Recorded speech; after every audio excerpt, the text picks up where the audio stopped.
کچھ لوگ ہدہد اور ترکھان پرندے یعنی وڈ پیکر میں فرق نہیں جانتے۔ ہدہد اور وڈ پیکر دو الگ الگ پرندے ہیں۔ ہدہد کا تعلق پرندوں کی فیملی یوپیوپیڈی سے ہے۔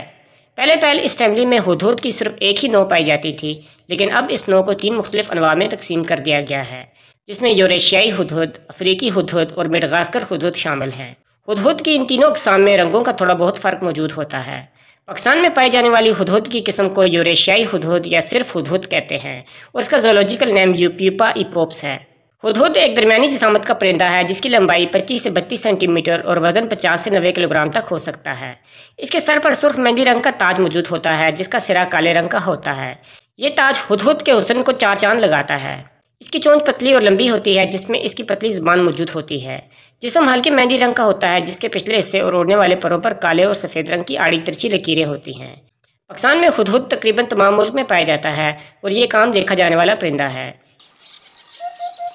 اس کی خوبصورت آواز آپ کو اکثر کھیتوں، باغات یا کھلے میدانی علاقوں میں سنائی دے سکتی ہے۔ یہ سال کے مختلف موسموں میں پاکستان کے اندر ہی مختلف علاقوں میں ہجرت کرتا رہتا ہے۔ یہ موسم سرما صبح پنجاب، سندھ اور بلوچستان کے گرم علاقوں میں گزارتے ہیں، جبکہ موسم گرما میں یہ ملک کے بالائی علاقوں میں ہجرت کر جاتے ہیں۔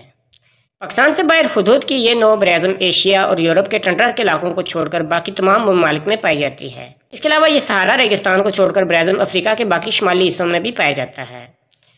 ہدہد کو یہ اعزاز بھی حاصل ہے کہ اس کا نام اور ذکر قرآن مجید کی سورہ نمل میں بھی موجود ہے۔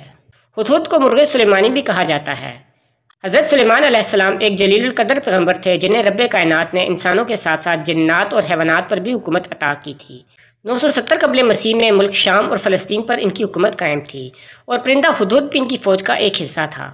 جب کبھی لشکر کسی علاقے میں ٹھہر جاتا تو حضرت سلیمان علیہ السلام ہدہد کو پانی کی تلاش کا حکم دیتے۔ جب یہ پرندہ پانی کی نشاندہی کرتا تو لشکر میں موجود انسانوں اور جنوں کے ذریعے زمین کھود کر پانی کو حاصل کیا جاتا۔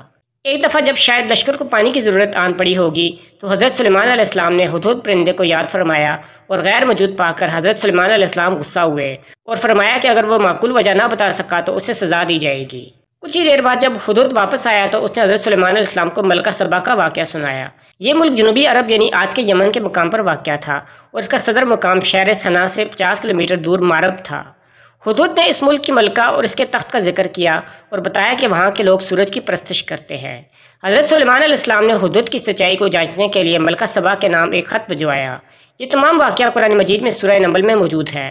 یہاں یہ بات واضح رہے کہ حضرت سلیمان علیہ السلام چرند پرند کی آواز سمجھتے اور ان سے باتیں بھی کر سکتے تھے۔